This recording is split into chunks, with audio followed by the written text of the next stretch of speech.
Bueno, buenos días para todos. Empezamos otra actividad de este proyecto ECO, esta vez para tratar un tema bueno, que nos ha traído bastante problemas y que hemos cambiado bastante protocolos y demás desde el inicio de la pandemia. Vamos a abordar qué pasa con la cirugía, ¿sí?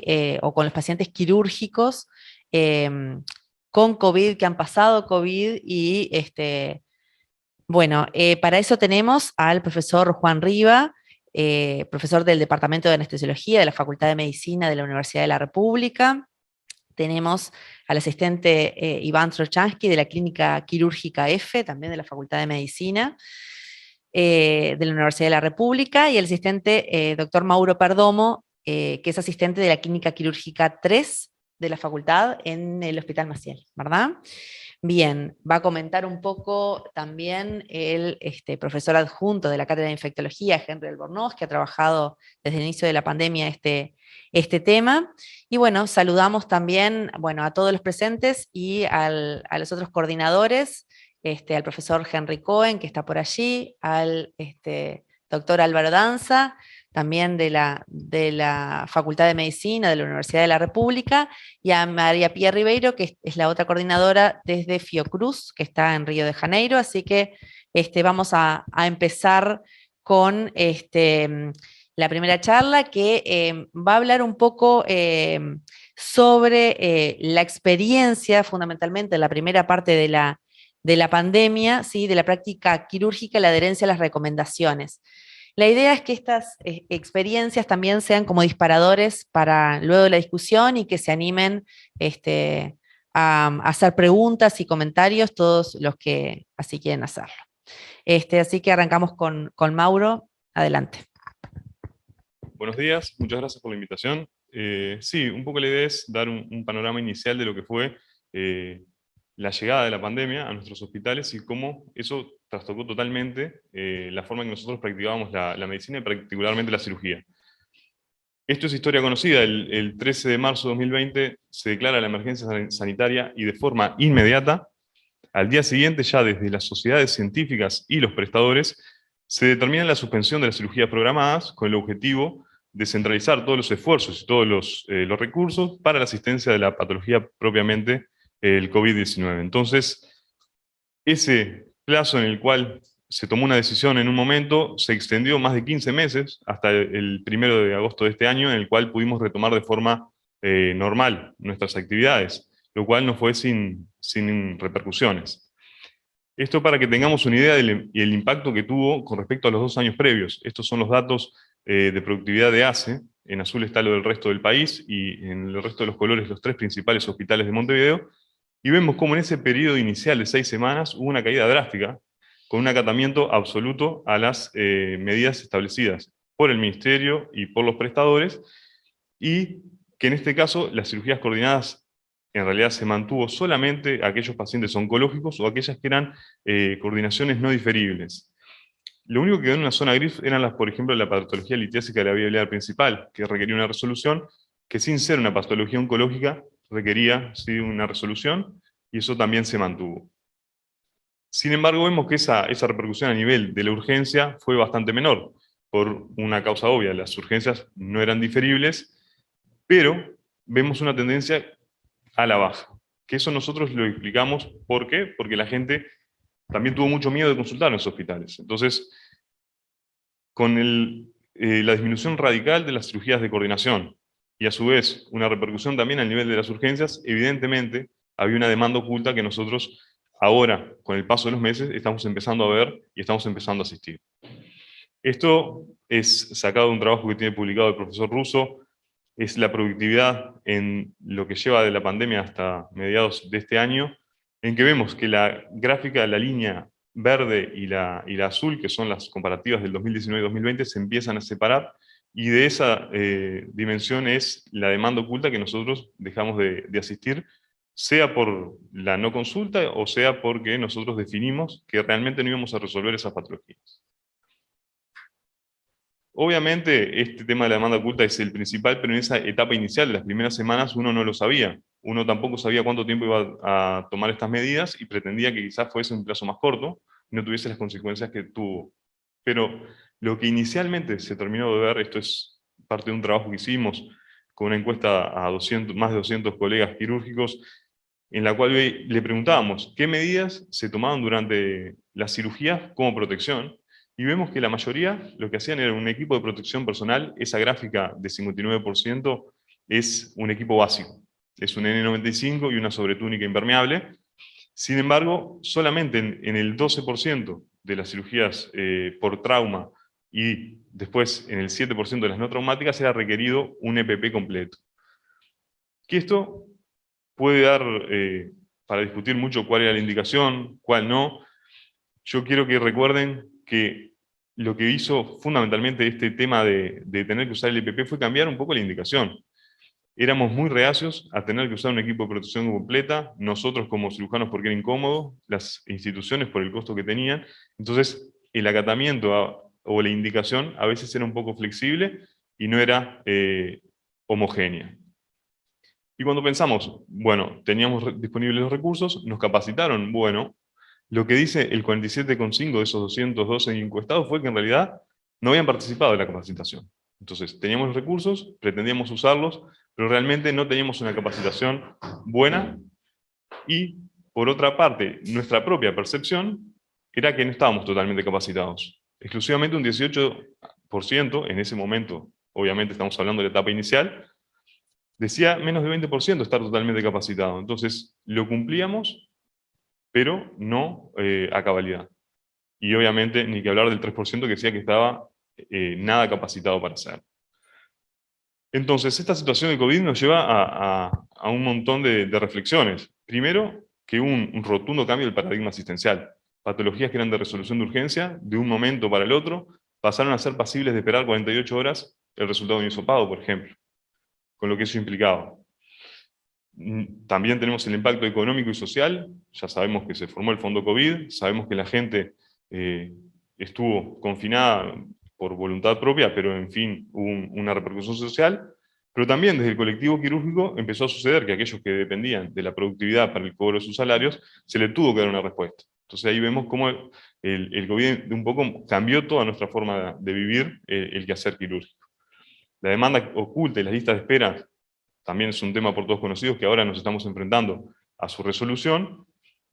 Y sobre todo lo que nos queda, que Uruguay tuvo y fue ejemplo un año de esto, fue la gestión de la incertidumbre con gente muy capacitada, y en el cual nos guió por un camino que en principio, o en definitiva fue el correcto, que nos permitió que en esa primera etapa nosotros hayamos cursado en esta incertidumbre y en esta falta de capacitación de forma segura. ¿Por qué? Porque los primeros pacientes COVID positivos empezaron a operarse recién pasado julio. Entonces, tuvimos una etapa que, si bien no nos habíamos preparado, como si hubiésemos requerido en caso de que hubiese explotado desde el inicio de la pandemia, nosotros sí llegamos con un backup que nos permitió asumir esa responsabilidad de una forma un poco más preparada.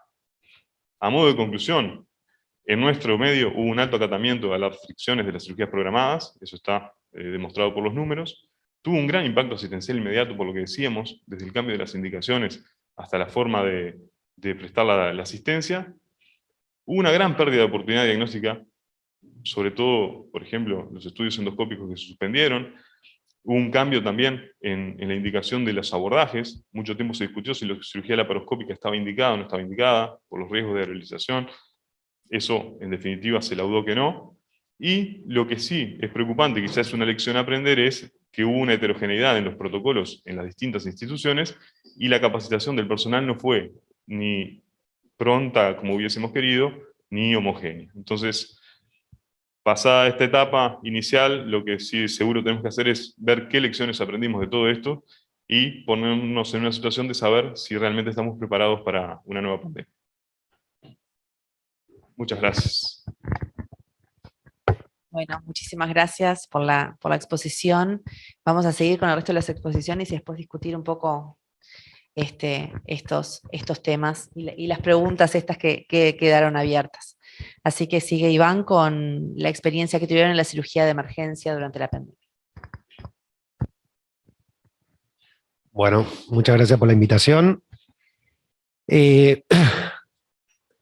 Bueno, un poquito como a modo de introducción, algo que ya habló el colega recientemente, es que la pandemia trajo una serie de cambios en el manejo de los pacientes. Esto fue a nivel internacional, donde las cirugías selectivas se suspendieron, con excepción de los casos de oncología, y donde se destacaba el ingreso de protocolos no quirúrgicos para patologías como por ejemplo la apendicitis aguda o la colecistitis aguda.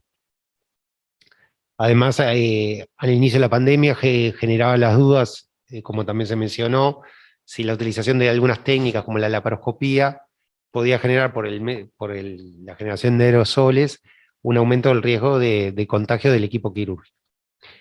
Y todo esto como objetivo final, nuevamente reforzando lo que dijo Perdón recién, el de optimizar los recursos humanos y la infraestructura para atender la demanda que generaba la pandemia.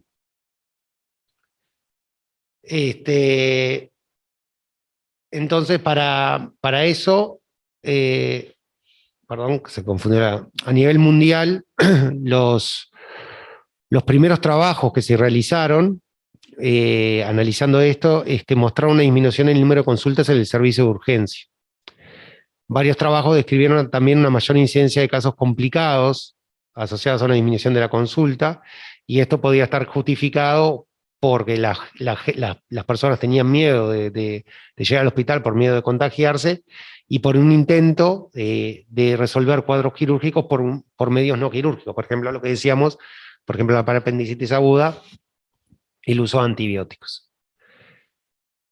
Eso fue lo que se planteaba inicialmente, pero esto, haciendo una revisión, es que vemos que estos últimos dos trabajos, que fueron del 2022, uno que se valora en Italia, donde una de las zonas más afectadas, si recordamos todos, a nivel mundial, y después otro trabajo que es internacional, muestra una discordancia entre los hallazgos iniciales que planteaban de que las patologías iban a tener más cuadros evolutivos o que iban a haber consultas más disminuidas en las salas de emergencia.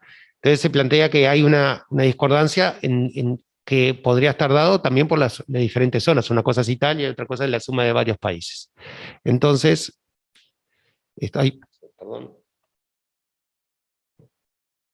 ¿qué decidimos hacer en el Hospital de Clínicas?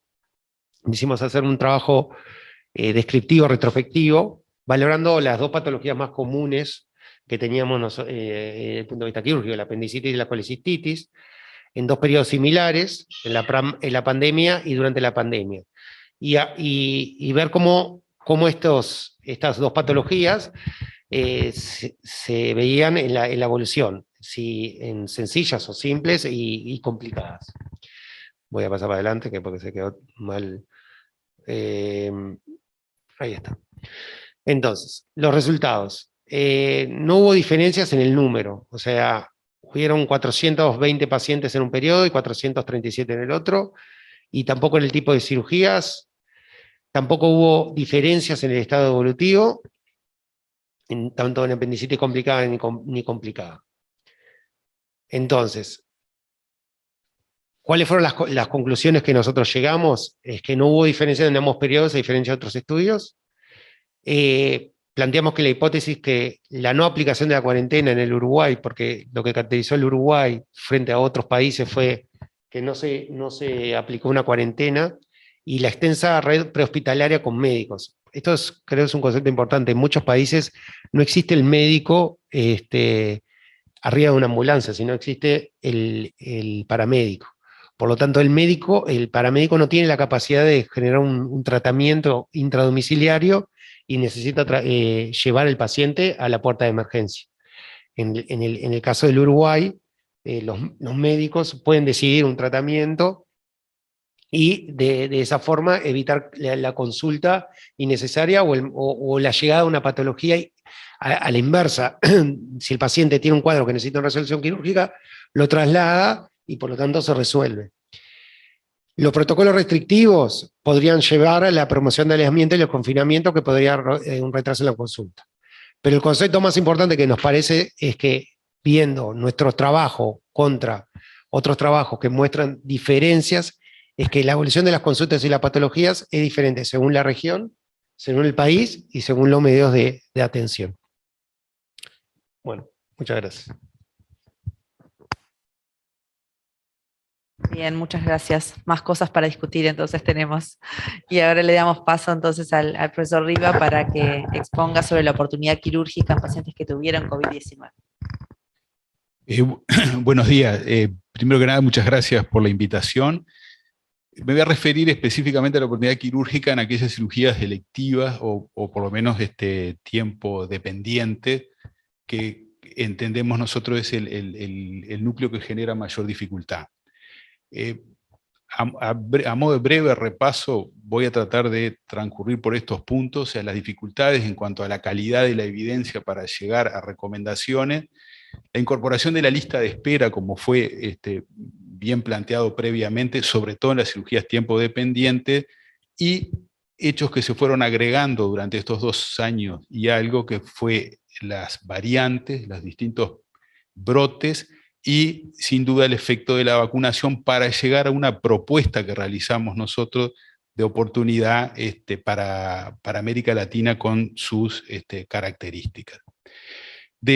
Hasta donde llega mi conocimiento, la primera gran recomendación que se realizó fue por la Sociedad Americana de Anestesiología en diciembre del 2020, y la última, que hace pocas semanas salió publicada, liderada por la Sociedad de Cirujanos de Tórax, pero que incluye diferentes intervenciones cardiotoráxicas, fue recientemente en el 2022. En el medio hubo varias recomendaciones de distintas partes que seguían la misma línea, que fue lo que hicimos nosotros. Lo marco con una flecha. Primero, en el 2021, establecimos un protocolo para el hospital con respecto a la oportunidad quirúrgica para las cirugías en general, y recientemente, junto con cirujanos y anestesiólogos latinoamericanos, específicamente del área vascular y cardíaca, hicimos una revisión y una posible recomendación. Lo llamativo es que todas se siguen basando básicamente en los mismos artículos, es decir, el grupo COVID, que fue el que tuvo más peso en cuanto a la evidencia, que son los primeros 3 artículos, que habla de mortalidad, oportunidad, etcétera. Las listas de espera, como fueron bien expresadas previamente, y sin duda el efecto de la vacunación, fueron las que fueron modelando las distintas recomendaciones. Muy brevemente, la de la Sociedad Americana en el 2020 se basó en los síntomas y severidad de la enfermedad, pero la totalidad de los artículos son extrapolados de otro tipo de infecciones, especialmente la H1N1, que es la que llevó a esta recomendación desde 4 semanas para los asintomáticos hasta 12 semanas los grados más severos. En el otro extremo, cuando miramos la que se publicó recientemente en la columna de la izquierda, sigue manteniéndose básicamente la misma graduación de acuerdo a la severidad, pero se agrega un aspecto importante, que es, como bien planteaban previamente, la urgencia, que antes la planteábamos en términos de horas, y cómo ahora, de acuerdo al diagnóstico, se ha modificado y se llega a días, que es lo que nosotros insistimos en lo conceptual de lo que es la cirugía tiempo dependiente, para diferenciarla de la cirugía de urgencia. Y obviamente, como siempre, insistiendo, que fue un aspecto que al principio no se señaló muy bien, la necesidad de valorar riesgo-beneficio en este tipo de cirugías. Brevemente, este es el primer artículo al que hacía referencia el grupo colaborativo, que es el que muestra claramente que la cirugía en un paciente que tuvo COVID tiene una mortalidad francamente superior, mayores complicaciones respiratorias e incluso mayor mortalidad de causa respiratoria en ese tipo de pacientes. Este es el primer estudio que impactó en cuanto a mortalidad. El segundo del mismo grupo es el que establece por primera vez un límite, que es 4 semanas para los pacientes oncológicos, y este mismo grupo, este es un análisis de subgrupo de este estudio, es el primero que establece 4 semanas, pero es el análisis de un subgrupo de este estudio, que está diseñado, es a mi entender, el mejor estudio metodológicamente, porque tiene un objetivo claro, es prospectivo, multicéntrico, internacional, con 140.000 pacientes, que en el análisis del tiempo óptimo de espera, llega a la conclusión de que son 7 semanas el tiempo óptimo, incluso corregido para riesgo anestésico, quirúrgico y de severidad de la enfermedad. A partir de las 7 semanas es cuando se iguala el riesgo con respecto a la población normal. ¿Qué hizo, qué se incorpora a estos estudios? La lista de espera en cirugías tiempo dependiente. Como se planteó previamente, hubo una reducción en el volumen quirúrgico importante que incrementó listas de espera. Listas de espera que en algunos casos, acá puse ejemplos de formación profesional de cirugía cardíaca, pero como una lista de espera en época prepandemia, al tercer mes de la lista de espera puede ser inaceptable la mortalidad dentro de la lista de espera. Esto, sumado a esa reducción del volumen y el aumento de la lista de espera, nos obliga a tener una estrategia clara con respecto a la oportunidad quirúrgica en estos pacientes, incluso para la mejor utilización de esos recursos. Y ahí pasamos al tercer punto, que es, para poder tener una definición bien clara, debemos valorar el impacto de las variantes del virus. Sin duda que Omicron, con su alta contagiosidad pero menor letalidad, genera un problema nuevo. Llegan más pacientes en oportunidad de operarse que se detecta que son COVID positivos al pedirle el PCR y con una menor letalidad. En base, acá estos son 2 artículos que señalé que claramente demuestran el impacto de las vacunas, a pesar de que muchos no los consideran dentro de los protocolos de oportunidad. El primero es realizado por el mismo equipo de colaborativo COVID Collaborative Group, que es el que diseñó el punto óptimo, que hizo el diseño para el punto óptimo. En ellos encuentran que el número necesario de vacunas para prevenir la infección y las complicaciones en la población quirúrgica favorece claramente al paciente quirúrgico y especialmente por cáncer, por lo tanto recomiendan la vacunación. Y el segundo estudio, que es mucho más claro, que compara pacientes vacunados y no vacunados, encuentra que en los vacunados que van a cirugía hay menores complicaciones respiratorias, tromboembólicas, menor estadia hospitalaria, que es un efecto más pronunciado en los procedimientos que se asocian a las cirugías de tiempo dependiente, como la gastrointestinal, cardiovascular, respiratoria, y en un subgrupo de análisis que no tuvo poder estadístico, encuentran que los que además tienen inmunidad natural, además de la provocada por las vacunas, no encontraron muertes y hay menor complicaciones aún.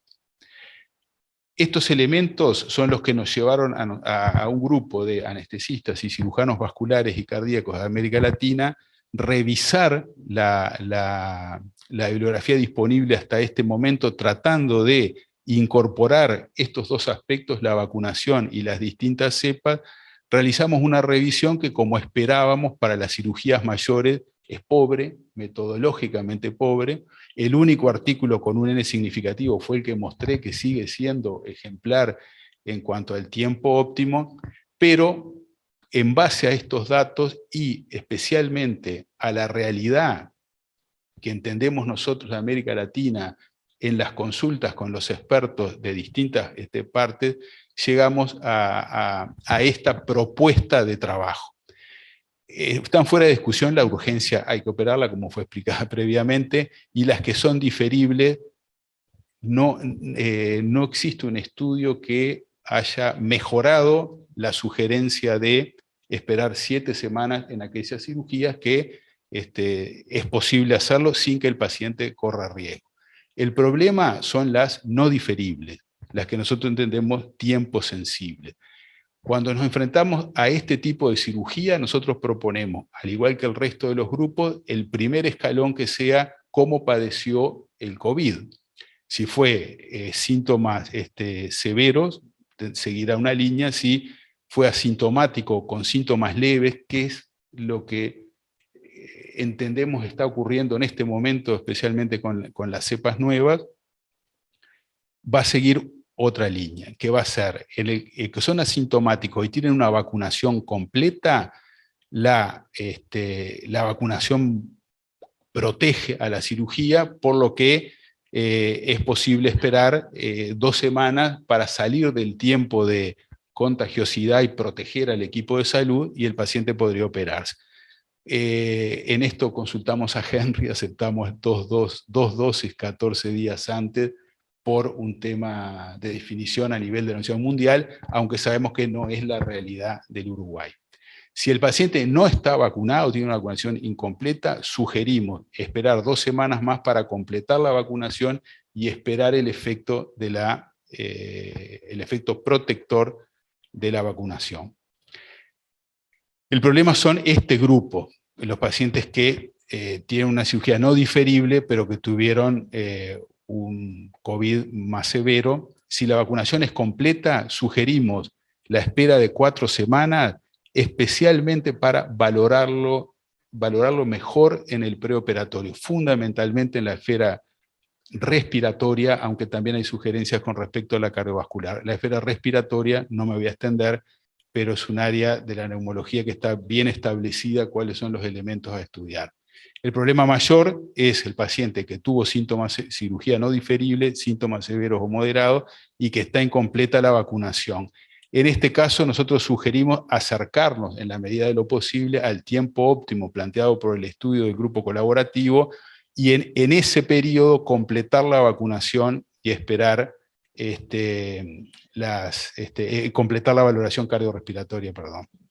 En definitiva, comparándolo con otros grupos, lo que nosotros planteamos, acortamos los tiempos para las cirugías no diferibles, especialmente en los pacientes asintomáticos, y lo que sí nos distingue incluso del grupo planteado por la cirugía de tórax es la vacunación. ¿Por qué? Porque el grupo anterior entiende que hay demasiada heterogeneidad en el mundo para hacer una recomendación de la vacunación. Nosotros entendemos que el grado de vacunación Uruguay justifica incorporarla en este algoritmo. Muchas gracias. Bueno, muchísimas gracias. Realmente fue un quiebre pre y post vacunas, y fundamentalmente donde estamos situados ahora, desde la aparición de Omicron, realmente parece que justifica estos cambios. Para agregar algo más a la discusión antes de arrancar, ahora en este algoritmo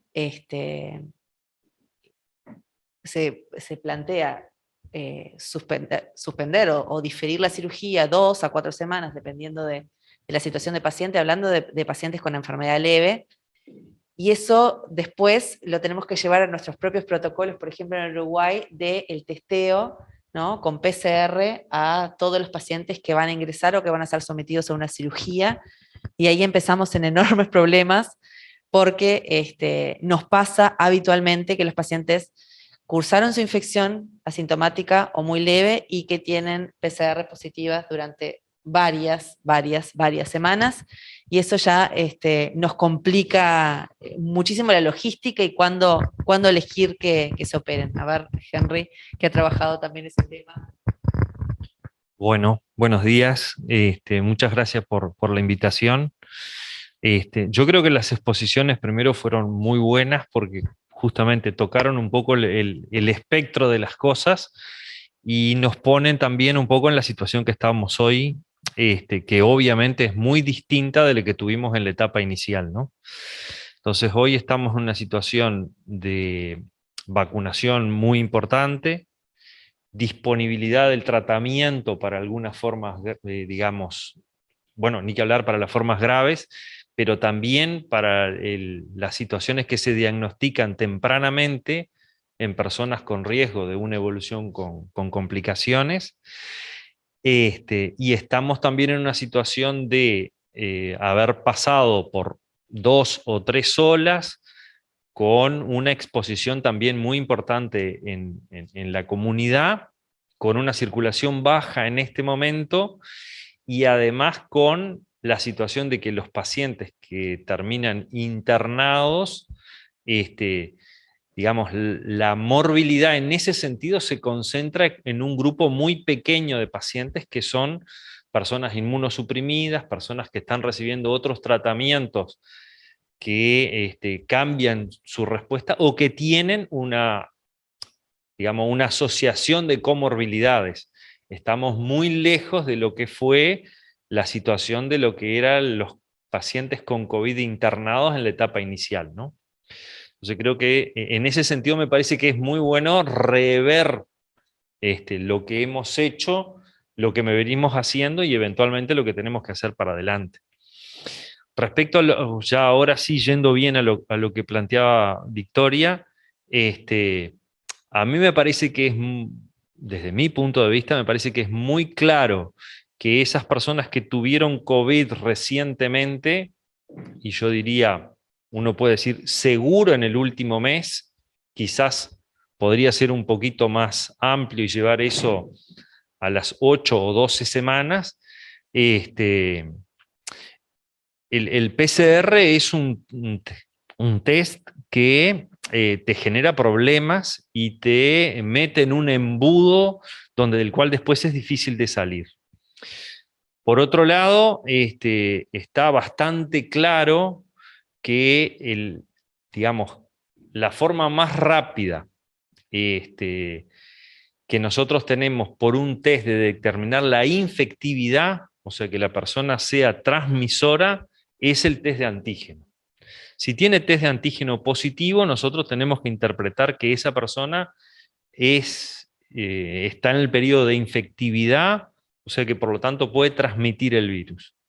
Entonces, en esa medida, a mí me parece que para el planteo de lo que hacía Juan, de las personas que cursaron COVID recientemente, y tú vas a operarlos en las próximas 4 o 6 semanas, el test de screening eventualmente para esa situación debería ser el test de antígeno, porque el test de PCR tenés altas chances que te dé positivo, o sea que si la persona está asintomática porque pasó por un triage de síntomas y tiene un test de antígeno negativo, habiendo tenido COVID recientemente, para mí se debería de tener ahí la evaluación.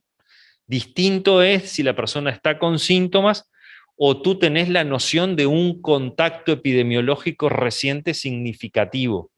Bueno, ahí estás en otra etapa, porque ahí tú, digamos, me parece que la evaluación desde ese punto de vista no es determinar si su infectividad por una infección previa, sino su eventual infectividad por la presencia de síntomas o por una exposición nueva. Y ahí sí creo que el PCR podría tener lugar. Pero me parece que para el otro, el test de antígeno debería ser el test que deberíamos usar, por facilidad de obtención, por rapidez del resultado y por costo, y porque además no te mete en ese embudo de un PCR positivo de alguien que tuvo COVID recientemente.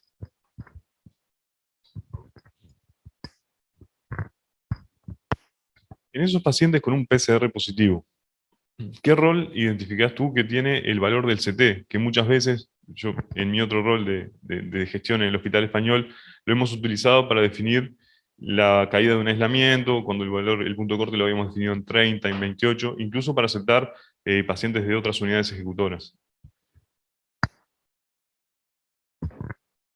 Bueno, el CT, digamos, no es una medida cuantitativa que refleje exactamente la carga viral. Digamos, tiene una correlación, pero no es, digamos, lo mismo que tener carga viral. En ese sentido, la gente que hace laboratorio, particularmente la gente que se dedica a biología molecular, ha insistido mucho en que, digamos, el CT siempre no lo podés interpretar como único parámetro, que se debe interpretar en el contexto de síntomas como primera cosa, tiempo desde una infección y eventualmente tiempo desde una exposición.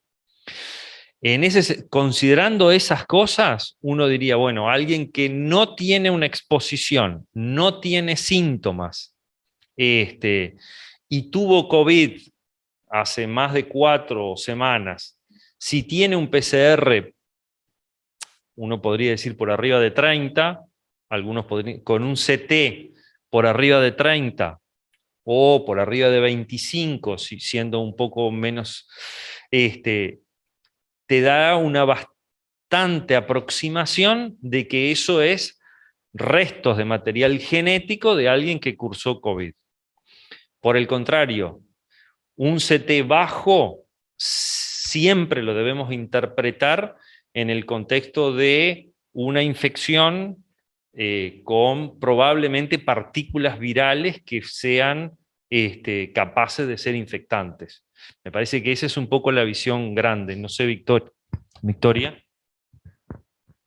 Sí, estoy de acuerdo. A todo esto también trae otra complicación, que es que, bueno, en esta situación actual que tenemos de la pandemia, ¿no? Ya más acercándonos a la pospandemia o a la endemia, los sitios que debemos mantener seguros son los hospitales, ¿no? Donde tenemos gente severamente inmunosuprimida, y también este abordaje de solo antígeno o con CTs altos.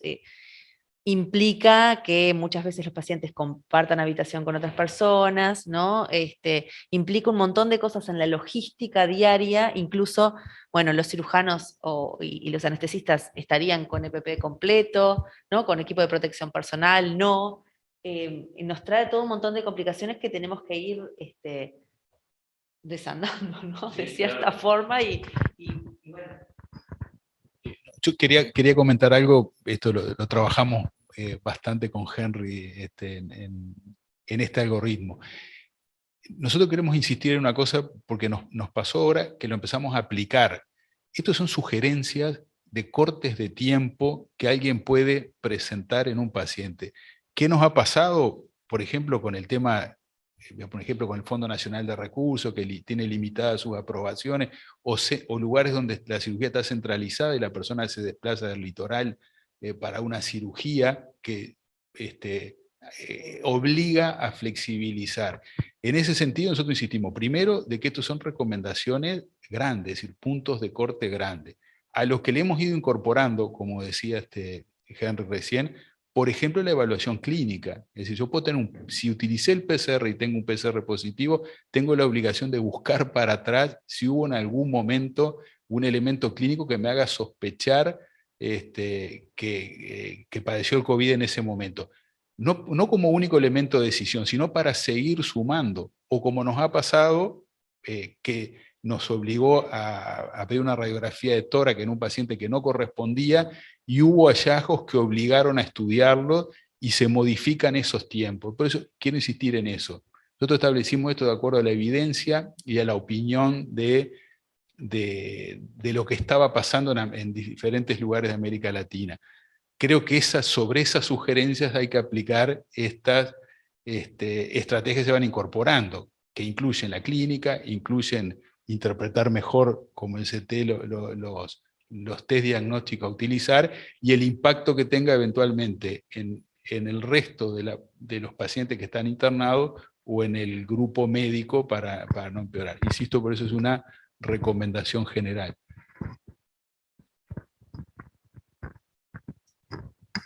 ¿Y cómo ven el impacto en esas listas de espera con estas recomendaciones? ¿Piensan que eso va a impactar directamente?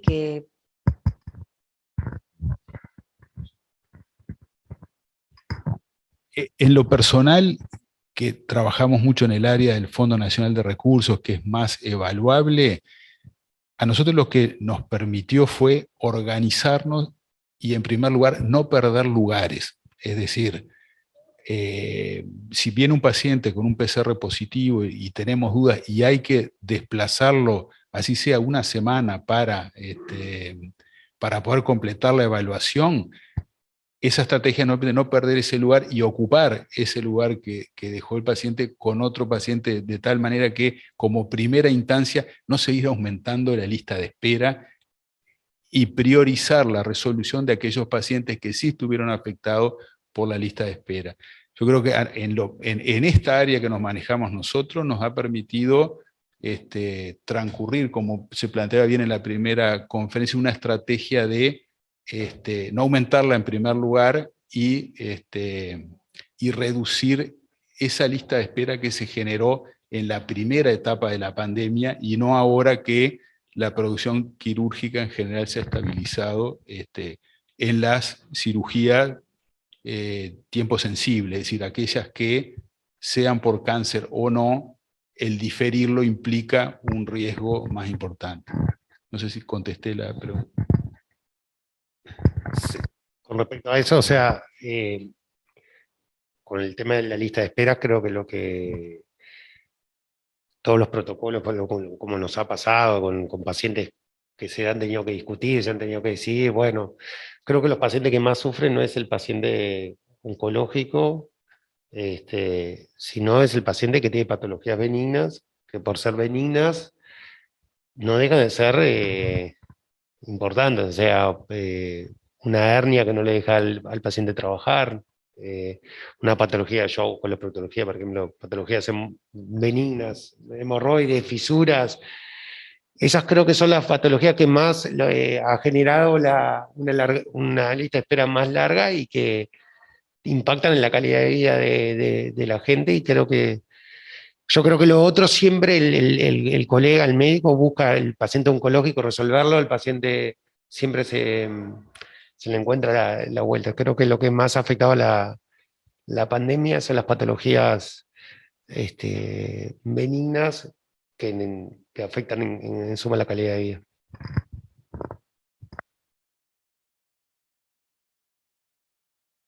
No, en ese sentido ha dado muy buen resultado el tema de reglamentar el tiempo máximo de permanencia en la lista de espera por parte del Ministerio, que de hecho ha hecho que los prestadores sí se comprometan a cumplir algo que era una dificultad histórica. ¿Sí? Las listas de espera, si bien se agudizaron, siempre existieron. Entonces ahora, al tener ese plazo reglamentado y estar vinculado eventualmente o no a las metas, es un cambio realmente que se percibe como positivo para el usuario, para el equipo quirúrgico que no tiene a los pacientes tanto tiempo en la lista de espera, y creo que para todo el sistema. Bien. Álvaro Danza, que estás por ahí. Hola, sí, estoy acá desde el Hospital Pasteur. Muchas gracias a todos por las presentaciones, muy claras, muy buenos los datos. Creo que la otra colega brasileña, que se llama María Pía, está conectada y quería hacer algunas preguntas. Sin perjuicio de lo cual, quiero comentar que evidentemente hay 5 variables a tener en cuenta, por lo menos, en la decisión de cuándo se opera el paciente. El tiempo que transcurrió entre que el paciente tuvo COVID y la indicación quirúrgica, el nivel, las características de los síntomas, si fue asintomático o no asintomático, si fue sintomático, cuanto más grave, peor, si está vacunado o no, y qué tiempo ha transcurrido las vacunas, o sea, debe haber transcurrido un tiempo razonable para que las vacunas provoquen inmunidad. Ahí en la presentación que hizo Juan son 14 días, caso mínimo, por lo menos 14 días, la severidad de la patología quirúrgica, y luego el test de antígenos o de PCR que se haga al paciente y el resultado que arroja ese test. O sea, son 5 variables que no es fácil considerarlas todas. En este tiempo, seguramente ustedes y nosotros, los clínicos no cirujanos, lo que hemos visto es que ha habido heterogeneidad en la interpretación de esto, y han habido a veces demoras en patologías, como dice Iván, no malignas, pero muy molestas, muy incómodas, que le alteran la calidad de vida a la gente. Entonces es muy importante lo que ustedes han planteado de alguna manera homogeneizar esto. Claro que nos llevó tiempo darnos cuenta de todo esto, nos llevó tiempo enterarnos que operarse inmediatamente después de haber tenido COVID aumentaba la mortalidad, o sea, la generación de la información en esta área como en otras tantas demoró, y eso provocó que aprendiéramos sobre la base de la experiencia de algunos desaciertos, lamentablemente, y es la verdad de lo que nos ocurrió en este tiempo. Con los tratamientos nos pasó algo parecido. Pero bueno, es muy importante esto que han presentado y las pautas que ustedes han mostrado, especialmente esto último que mostró Juan, que es muy interesante para considerar. María Pía quería hacer algunas preguntas y especialmente contarnos un poco cómo se manejó. María Pía es una colega brasileña del Instituto Fiocruz, que coordina con nosotros, con Victoria y conmigo, estas actividades, y le queríamos preguntar cómo lo manejaron allá este tema, en una realidad archi más grande que la nuestra, y con una presentación de la infección por SARS-CoV-2 bastante diferente, ¿verdad?, de lo que hubo en Uruguay, con un esquema de vacunación que no tiene el nivel de cobertura que tenemos en Uruguay. Adelante, María Pía. Hola, gracias a todos por las presentaciones, fueron muy claras, muy didácticas y muy objetivas. Voy a hablar en portugués en un rato por los amigos brasileños y tenemos la traducción simultánea. Aquí en Brasil a gente teve... En Brasil tuvimos una experiencia inicial que fue similar de cirugías electivas que se suspendieron y básicamente la línea de tiempo que presentaron fue bastante similar. Ahora, hablando de la práctica actual, hay divergencias bastante importantes. Hay muchas opiniones entre la Sociedad Neumológica, Sociedad de Anestesiología y en términos generales, en la actualidad, lo que estamos haciendo es test a quienes son asintomáticos. Tenemos tiempos bastante similares, pero varía, como ustedes presentaron, considerando los sintomáticos, esperamos de 2 a 4 semanas, por lo general 4 semanas. Cuando es un cuadro moderado a grave, esperamos hasta 7 semanas y en casos que son aún más complicados, especialmente en pacientes inmunosuprimidos, llegamos a esperar 12 semanas. Por supuesto, se evalúa caso a caso y también aquí estamos realizando un examen y que el doctor Henry lo mencionaba sobre este tema de la diferencia entre el antígeno y el PCR, pero en el caso de los asintomáticos, como solo le hacemos test a los asintomáticos, utilizamos el examen de PCR. Creo que eso es todo lo que podría comentar, pero sí hay muchísimas diferencias entre los hospitales públicos y los hospitales privados. Cada uno se basa en literatura internacional, eligiendo las recomendaciones de una sociedad u otra y crea su propio protocolo, así que es bastante heterogéneo. Aquí en Brasil fue muy significativo el impacto de la postergación de algunas cirugías selectivas. Pese a que la oncología no debería seguir estas mismas reglas de postergación debido a un tema de acceso, en especial en el ámbito público y referente al diagnóstico, se postergaron muchísimas cirugías y los pacientes se vieron perjudicados, pero creo que es algo que sucedió en todo el mundo. No sé si ustedes tendrían alguna pregunta, pero a través de algunos colegas que trabajan con el control de infecciones hospitalarias y que trabajan en hospitales tanto públicos como privados, pude recabar esa información para compartir con ustedes. Y es que hay muchísima diferencia, la heterogeneidad es muy alta en las diferentes definiciones y los sectores. Bueno, muchas gracias María Pía por compartir la experiencia de ustedes por allá. Creo que María Pía también nombró algo muy importante en ese listado de cosas que tenemos que mirar en cuanto a los síntomas, el tiempo, y es agregarle ese punto de los pacientes inmunosuprimidos, que son en definitiva aquellos que están en esta parte de la pandemia, ¿no? Llevando la peor parte y con cuadros que inician de forma leve y que pueden complicarse luego de las 2, 3, 4 semanas incluso de el primer PCR o el primer antígeno positivo. Y ahí también tenemos que recordar que tenemos drogas antivirales que si bien no tienen capaz que la efectividad que uno quisiera, están subutilizadas a nuestro país y que son candidatos a molnupiravir, como decía Henry, para tratar de evitar esos cuadros posteriores más graves y bueno, y que puedan tener este tipo de cirugías después. Sí, solo un comentario para que además acorta el tiempo de excreción viral y por lo tanto en cierta medida los pacientes son menos transmisores, disminuye la carga viral en las secreciones respiratorias, o sea que hay un componente no solo individual del beneficio de tratar obviamente al paciente, sino que en este contexto hospitalario de estos pacientes a veces de alto riesgo y donde uno predice a veces que el periodo con el cual van a estar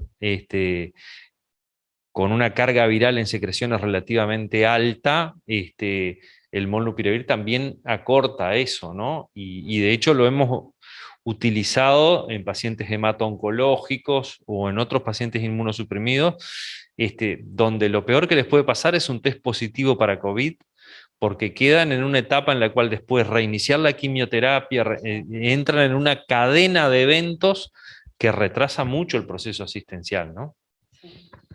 Digo porque en esta situación, digamos, con el testeo limitado y demás, quienes van a tener contacto muchas veces con los pacientes son los equipos anestésicos quirúrgicos, y en esta valoración preoperatoria recordar que tenemos ese fármaco también para los primeros días de infección y para tratar de evitar este tipo de cosas. Bien, no sé si quieren hacer algunas consideraciones finales. No, con respecto a estos dos puntos, sí, yo quiero insistir en que la decisión siempre es compartida, es decir, todo esto son recomendaciones que al momento de la cirugía ustedes incorporaron dos aspectos que incluso están insinuados en la mayor parte de las guías, es decir, ¿por qué se esperan 2, 4 semanas? A veces por lo que estabas planteando recién, de que hay que esperar a ver si el paciente consolida o no